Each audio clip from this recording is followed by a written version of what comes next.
Doutor, qual resina você utilizou nesse caso? Essa que é a pergunta que eu mais recebo diariamente aqui no canal ou lá no Instagram. E elas estão aqui. Essas são resinas que eu comecei a guardar esse ano. E hoje eu vou falar um pouquinho sobre quais resinas você vai utilizar em diastemas. Quais resinas, duas resinas muito fáceis de trabalhar, mas existem alguns segredos muito valiosos para diastemas que eu vou te entregar hoje e vai ser super completo esse vídeo, vai ser super didático e ele vai ser muito interessante porque a maioria das pessoas pensam: doutor, qual resina eu utilizei? E esse não vai ser o seu foco, tudo vai mudar depois desse vídeo.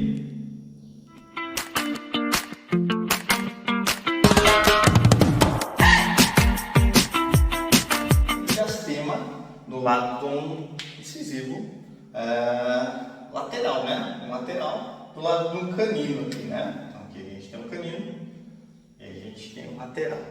Então são pequenos espaços muito frequentes em situações pós ortodontia, né? E aí o ortodontista não consegue fechar o espaço ou acaba abrindo espaço em consequência do tratamento ortodôntico e assim por diante. E é uma situação muito corriqueira e a gente acaba realizando o fechamento desse diastema pós um clareamento. Beleza, legal. E aí, doutor, que resina eu utilizaria nesse caso? Eu já vou te falar, tá? Qual a resina que a gente iria utilizar. A gente utilizaria a BW, que é de 5, e a WE. São duas resinas chave para você fechar esse tipo de diastema. Então, recentemente eu vi um profissional fazendo uma faceta bem interessante. Ele tinha um dente aqui, e aí ele resolvia situações somente com duas resinas, porque ele fazia aqui a cunha e ele aplicava uma bola de resina e resolvia a sua faceta. Olha que legal essa técnica, né? Esse professor, ele ensinava você resolver apenas com duas resinas. E eu vou te falar que é verdade. Para quem está iniciando, essas duas resinas são muito chave, muito interessantes. Mas qual é o principal problema dessa situação aqui? Esse profissional, ele não estava fazendo nenhum planejamento. Ele estava aplicando uma resina na frente dos dentes. E essa é a situação clínica que eu mais tenho visto na minha clínica ou na internet atualmente, tá? Aplicar uma resina na frente de um dente. E eu vi que um professor estava ensinando isso. Eu falei, cara, que triste isso. Por quê? Porque ele não... Eu vi que existia um problema muito grande e indecente de proporção, tá? É um problema indecente mesmo. Por quê? Olha que lindo essa situação clínica aqui. Primeiro, nessa situação clínica aqui, é muito corriqueiro a gente ter um excesso gengival. É muito comum e muito corriqueiro. E você está vendo que aqui tem um excesso gengival, né? Como que você vai fechar esse espaço aqui? Com a técnica de uma resina só? Olha o que a gente teria aqui. A gente teria aqui uma desproporção severíssima. A gente teria um dente quadrado ou um dente até mais largo do que comprido, né? E aí não se resolveria esteticamente essa situação clínica. Por quê? Porque a gente fechou o espaço, mas a gente tem um dente estranho, né? Um dente bem estranho, que não é comum, né? Então acho que era melhor ter deixado o diastema ali, estava mais bonito, né? Mas se você pensasse fora da caixa, pensasse numa situação diferente, seria remover esse excesso gengival, pensando aqui na gengiva. Até geralmente o lateral vai ter uma gengiva um pouquinho mais baixa aqui, né? E aí a gente teria já uma formação quase no início de uma papila, né? Tá? formação de uma papila quase aí. E essa papila, ela iria ser criada depois se você adaptasse corretamente a sua resina, né? Ó, você iria adaptar corretamente a sua resina. Aqui ficou bem grosseiro, né? Mas você aqui poderia, e eu já vou explicar como é que vai usar a resina, tá? Ó, se a gente está vendo aqui nessa análise, eu esqueci, tá? A gente está vendo que o nosso lateral está muito curtinho. Então a gente repôs o comprimento dele gengival, a harmonia gengival desse caso. A gente vai estar fazendo um sutil aumento incisal. E aí vai fechar o diastema, olha lá. Olha que pensamento diferenciado. E aí, consequentemente, com essa resina terminando em zero, vai se criar uma papila.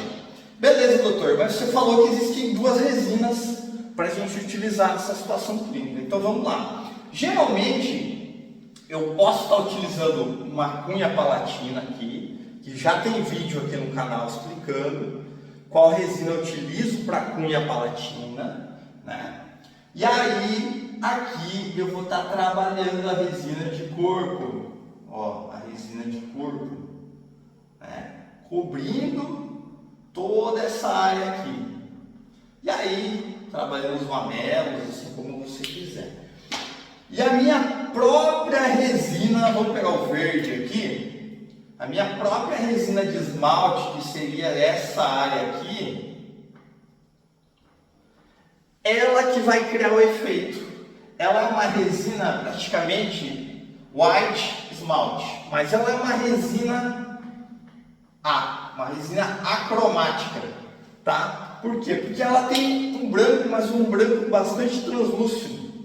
Então você economizaria uma resina de efeito e você que está iniciando, você já começaria a visualizar as translucidez, começaria a poder trabalhar as translucidez de forma fácil. Então eu fiz um vídeo recente em comparação com essas resinas, veja lá, vídeo, cara, fundamental. Não sei como poucos dentistas assistiram até aquele vídeo, porque quando você vê aquele vídeo, você abre a sua mente e fala, opa, essa resina é diferente dessa. Então, a resina de corpo, ela pode ser utilizada nessa situação porque ela tem uma média saturação, não é nenhuma dentina, não é nenhum esmalte. E é muito fácil você trabalhar com ela nessa situação para diastemas e dentes clareados. Então, você que está iniciando em facetas, não inicie por uma resina que o professor que indicou lá no curso, e aí falou, opa, eu vou comprar aquela resina da Forma, né? Tem um preço melhor, mas ele usou a BL2, eu já vou começar com a BL1, né? Vou dar aquela pancada, né? Eu acho que é melhor eu começar pela BL1, daí já vou fazer a diferença. Não comece dessa forma. Eu comecei assim, eu comecei com pequenos acréscimos estratégicos. Opa, eu vi que o canino aqui estava faltando um pouco aqui. Ah, mas esse canino aqui, ele estava um pouquinho girado. Essa resina e essa resina são resinas para acréscimos estratégicos, pós-clareamento. E aí você vai ter uma nova visão, uma visão gengival, uma visão de arquitetura do sorriso, que eu ensino lá no curso Mestre da Sucesso em Resina. Essa didática que eu ensino lá, né? E aproveita que essa semana tem um cupom especial, né? A gente está na Black, eu vou deixar um cupom especial. Vocês me assistem sempre aqui, com certeza eu ia conseguir um cupom especial para vocês, tá? E no final disso tudo, o que você tem de mais relevante? Seria a cor? A cor é o mais relevante nessa situação clínica aqui? Não é o mais relevante a cor. Nessa situação clínica, a gente tem um diagnóstico gengival, um diagnóstico de comprimento, um diagnóstico aqui que eu nem falei para vocês, mas aqui é fundamental você trabalhar a área do espelho. Se você ver a capa do vídeo do YouTube aqui, é um caso clínico que eu fiz de diastemas com essas duas resinas, aonde um lado ela tinha esse diastema pequeno igual esse aqui, e do outro lado ela tinha um diastema maior. E aí, doutor, o que eu faço nessa situação clínica? Iguale as áreas de espelho. Olha só que incrível. E você vai ter uma área de espelho igual, a reflexão de luz vai ficar igual. E aí você vai ter uma proporção. Assim você está dando um passo à frente de muita gente e fazendo certo para iniciar suas facetas em resina. Beleza? A cor é um mero detalhe. Você que me pergunta todo dia, doutor, é isso? É que cor que eu uso? É que cor que você utilizou? Como eu falei, é uma filosofia que eu ensino lá no curso Mestre das Facetas. Tem tanto valor agregado lá, que você pega lá alguns capítulos e você fala, opa, você toma um choque, você fala, é isso? Ah, faltava esse detalhe para minha faceta ficar real e ficar natural. Beleza? Espero que tenham gostado desse vídeo. Dica compartilhada, conhecimento multiplicado. Agora é só testar na prática.